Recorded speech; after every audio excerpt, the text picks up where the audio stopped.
Mika Häkkinen nasceu na cidade de Vantaa, em 28 de setembro de 1968. Aos 5 anos começou no kart, mas somente aos 12 é que ganhou seu primeiro modelo e aos 13 já era campeão regional. Em seguida, Häkkinen conseguiu outros títulos na modalidade, ainda na Finlândia. Foi campeão de kart mini em 81 e conquistou o troféu Memorial Rony Peterson em 82, até uma sequência expressiva quando alcançou o tetracampeonato finlandês de kart entre 83 e 86. Terça-feira, 26 de setembro de 2023, e este é mais um Personagem de Terça.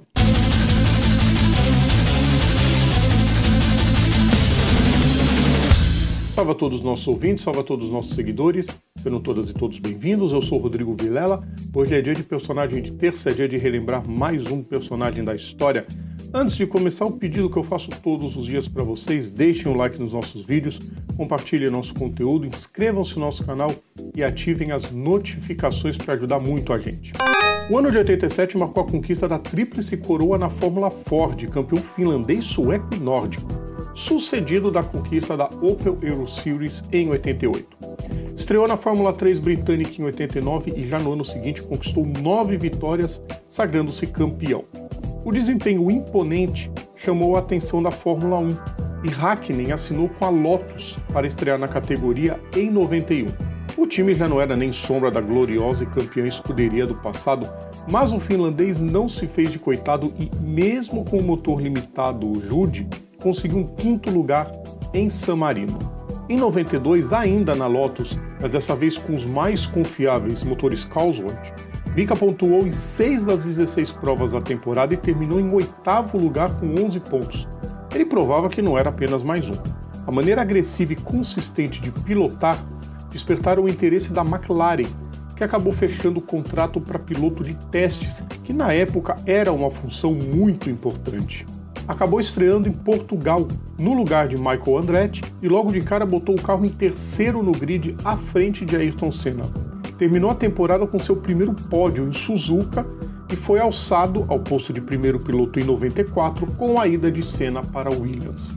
A McLaren adotou os motores Peugeot para aquele ano, que estreavam na categoria e, a despeito de muitas quebras, Häkkinen subiu ao pódio em 6 corridas, incluindo o 2º lugar em Spa-Francorchamps, e fechou numa ótima 4ª colocação. Em 95, a chegada dos motores Mercedes, que tinham ido muito bem na Sauber, encheu o piloto de expectativa, mas foi um ano frustrante. Apenas 2 pódios, em Monza e em Suzuka, um decepcionante 7º lugar, e nem de longe foi o pior momento dele no ano. Mika se ausentou da etapa de Okayama, chamada à época de Aida, por causa de uma operação de apendicite. Mas nada se comparou à pancada sofrida em Adelaide, na primeira sessão classificatória na sexta. Um furo de pneu na Handle Road fez o carro decolar e acertar violentamente a barreira de pneus na curva Brewery a aproximadamente 195 km por hora. O impacto do capacete no volante causou uma fratura no crânio. Os médicos chegaram em segundos ao piloto, que estava inconsciente, e realizaram uma traqueotomia de emergência antes de levá-lo ao Royal Adelaide Hospital. Incrivelmente, Häkkinen se recuperou sem nenhuma sequela e, melhor, ele já estava pronto para a pré-temporada de 96. Foi outro ano sofrível para ele, que só melhorou os resultados quando a McLaren lançou uma atualização do MP4/11.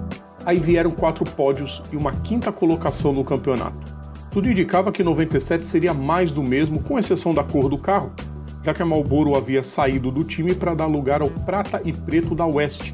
Mas surpreendentemente o motor Mercedes apresentou progressos. Os resultados foram quase na média do ano anterior, mas as performances cresceram.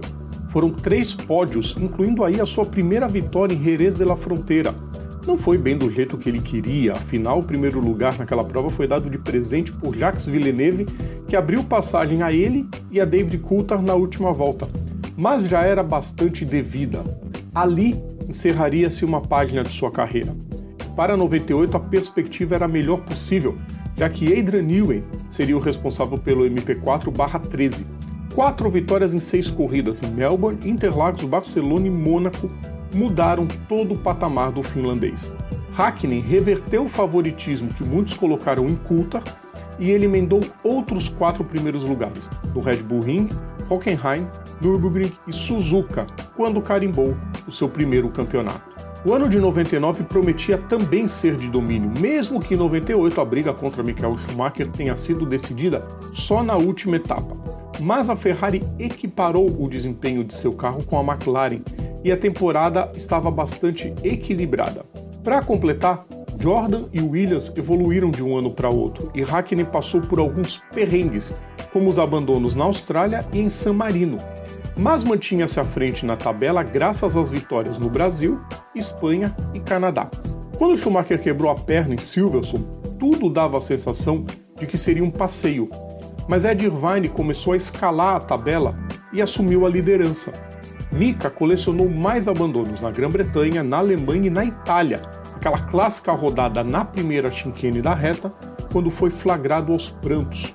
Mas Irvine não era Schumacher, e também aproveitando-se de deslizes do norte-irlandês, Häkkinen voltou aos pontos no GP da Europa, foi terceiro na Malásia e carregou para o Japão a possibilidade de ser campeão dependendo apenas de si, e ele não jogou fora a chance. Venceu e foi bicampeão. Häkkinen enterrava as críticas de que só havia ganho os títulos por causa do carro. E mesmo que fosse, na Fórmula 1 todo mundo sabe que para ser campeão, o carro precisa ser muito bom. A prova maior do talento de Häkkinen se deu em 2000. O ano começou mal, com 2 abandonos, mas rapidamente Mika entrou nos eixos e depois de 9 corridas ocupava a terceira colocação com uma vitória em Barcelona. Aí nas 4 provas seguintes, 3 vitórias: Áustria, Hungria e Bélgica, onde assumiu a liderança do campeonato, coroando aquela jornada com uma das maiores ultrapassagens da história, quando utilizou-se da presença de Ricardo Zonta, que era retardatário, para se livrar dele e de Schumacher quase sem espaço na entrada da Combs. Foi uma ultrapassagem tão sensacional que Schumacher implorou para que Häkkinen explicasse como ele havia feito aquilo. Veio um segundo lugar em Monza, mas aí na estreia de Indianápolis suas chances despencaram quando o motor quebrou na volta 25. Schumacher venceu, depois venceu de novo em Suzuka e tirou a Ferrari da fila. Mas ninguém ousava mais dizer um A para falar mal de Häkkinen. A expectativa era que 2001 fosse igualmente equilibrado, mas a McLaren nem de longe conseguiu acompanhar o ritmo da Ferrari e de Schumacher. Häkkinen chegou a declarar antes da temporada começar que se tivesse ganho em 2000 se aposentaria das pistas. Motivos não faltariam para isso, mas a declaração soou como uma falta de motivação em seguir pilotando. Além disso, Coulthard resolveu andar muito bem e o resultado foi um sem número de abandonos, quebras e performances muito abaixo da capacidade de um bicampeão. Até hoje é lembrada a sua quebra na última volta do GP da Espanha, quando liderava com muita folga. Em 10 provas, apenas um pódio. Häkkinen tirou a zica vencendo em Silverstone, mas a irregularidade seguiu pelo restante da temporada. Antes do GP da Itália, o finlandês anunciou que tiraria um ano sabático em 2002, o que para bom entendedor bastava. Mika venceu nos Estados Unidos e fechou a sua temporada final na Fórmula 1 em quinto. Ao todo foram 161 corridas disputadas, com 20 vitórias, 51 pódios, 26 poles e 25 voltas mais rápidas. Nos 3 anos seguintes, Häkkinen ficou longe das pistas, fazendo apenas algumas provas de rally na Escandinávia em 2003. Mas ao final de 2004 ele resolveu voltar às pistas. Os rumores indicavam um retorno à Fórmula 1, mas Mika partiu para o DTM com a HWA e lá ficou por 3 temporadas a bordo do Classe C. Foram 3 vitórias e mais 3 pódios conquistados na categoria, até que anunciou sua aposentadoria definitiva ao final de 2007. Depois de se retirar das pistas, Häkkinen seguiu envolvido diretamente com o esporte a motor, fosse como embaixador da McLaren e da Mercedes-Benz, ou como comentarista de Fórmula 1 para o Viaplay. Também foi uma espécie de conselheiro de Pato Ward quando o mexicano se preparava para testar o MCL 35M no Red Bull Ring, e participou das edições de 2022 e 2023 da Corrida dos Campeões. E se tornou embaixador da Diageo, dona da Johnny Walker, na campanha global da marca de conscientização de não dirigir após beber. Porém, mais que isso, Häkkinen obteve o respeito de todos os envolvidos no esporte, passando por cima de todas as críticas que sofreu, uma delas de que era um péssimo acertador de carros o que já foi categoricamente desmentido por Adrian Newey. E se ele não fosse tão talentoso, não teria sido eleito por Michael Schumacher como o piloto que ele mais respeitava, temia e com quem ele obteve mais satisfação ao competir. A gente cansa de falar isso aqui no canal. Não existe campeão ruim. E não existe campeão com carro ruim. Eu lembro de um texto que o Flávio Gomes escreveu logo depois que o Hakkinen ganhou o bicampeonato. O Flávio Gomes estava no lance nessa época, ele dava notas. E ele falou a respeito do Hakkinen. O quão o Hakkinen tinha sido seguro naquela prova, para não ter problema no pit stop, para controlar a vantagem, para manter as esperanças ferraristas naquele dia totalmente nulas. E ele encerrou dizendo exatamente isso. Pode-se dizer qualquer coisa sobre o Hakkinen, mas nas 2 temporadas em que ele teve o melhor carro, ele foi lá e ganhou o campeonato. Muitos não conseguiram o mesmo. E é isso.